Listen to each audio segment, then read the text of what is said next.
Welcome to Dumpster Diving, where we look at something horrible from the past. Today, step by step. The show opens with Al training a pig. The show never explains where this pig came from, and doesn't explain why it never shows up again, although the family does eat bacon in the next episode. Mark chastises her for not being able to train the pig in such an uncharacteristic way that I wonder if he has some Walter White in him. Something has always struck me as odd about this opening. All the actors look off screen with this vacant expression. I can only imagine that they're staring at the grim reaper of their careers. In the kitchen, Frank comes in wearing a hat that looks like it was made by a man with hooks for hands. Frank proudly announces that he's been named First Deputy Grand Mallard, and he'll be emceeing the lodge's mother-daughter beauty pageant. Karen is excited because vanity is her only character trait.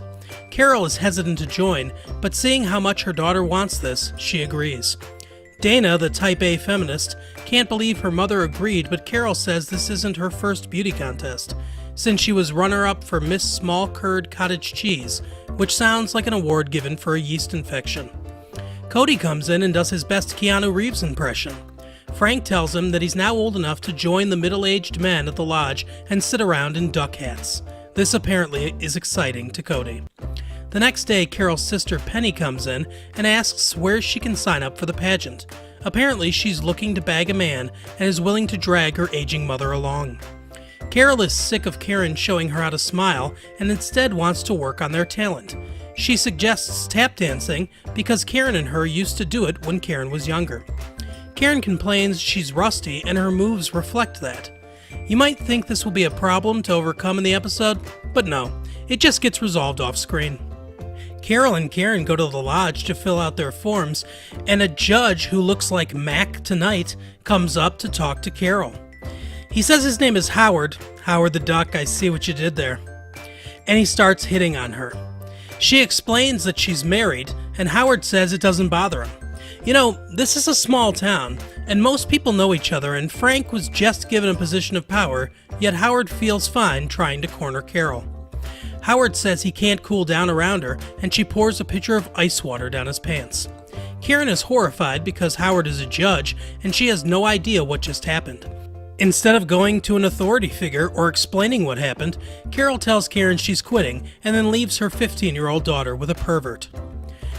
They get home, and Karen is pleading for Carol not to quit. Carol tells Frank what happened, and Frank wants to kill Howard. Karen, unconcerned with her mother's dignity, only wants to win and begs Carol to reconsider. She does because she's a pushover and has no dignity, as evidenced by her appearance on this show. Later, Cody reveals his project to get into the lodge, a giant duck made out of Wisconsin cheese. The kids love it, but Frank looks worried. Cody invites the children out to his van for ice cream and sleeping pills to celebrate, and Frank sees nothing wrong with this. They leave, and the pig comes down the stairs and begins to eat the cheese. That night, Cody gives his mating call and unveils his project. Unfortunately, the head is gone. Is some sort of a joke?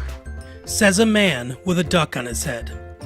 He's not pleased, and to cover, Frank rambles on about philosophy and being incomplete until you join this stupid club. It seems to work, but what works better is saying the duck is made out of cheese. Top Doug says that bringing food to a meeting is a great idea. They've been meeting for almost 60 years, and no one has ever thought to bring food. At the talent show, Penny is doing something.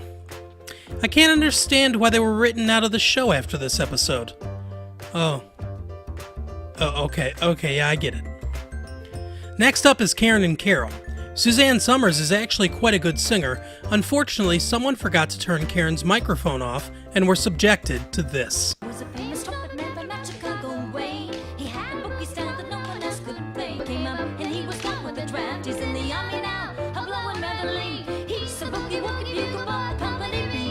I can only assume they went with that hip World War II era song to sway the vote of that third judge, who is a fossil. That is the face of someone who knows they're getting fired. Somehow, Carol and Karen make it to the final 2 out of 3 mother-daughter teams. The final round is the daughter giving a speech as to why they want to win. The opposition goes first, and Karen walks over by the judges. The young judge tells Karen that if she goes on a date with him, she'll win. They're about 2 feet from the crowd, so this seems horribly brazen, but I'm beginning to see why Wisconsin voted for Trump. Karen begins to go for it, and then she has a change of heart. She outs the judges as sexual harassers.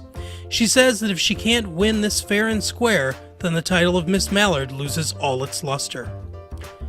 Cody stands up and suggests that the audience should decide who the winner is. The nameless mother and daughter pair get a few pity applause, but Carol and Karen pull out the win with their message of dignity, which somehow resonates with people cool with having foul on their heads. Cody and Frank take the two judges and haul them off to beat the shit out of them, because street justice is the only justice that the Step-by-Step clan respects. The show mercifully ends, and we can heave a sigh of relief knowing we'll never have to see this show ever again. Thanks for watching this episode of Dumpster Diving. Please watch more of our videos, subscribe by hitting that Member When button, hit that little bell icon if you want to be notified when new videos come out, and come back every Thursday for more Dumpster Diving and every Tuesday for deleted chapters from famous novels.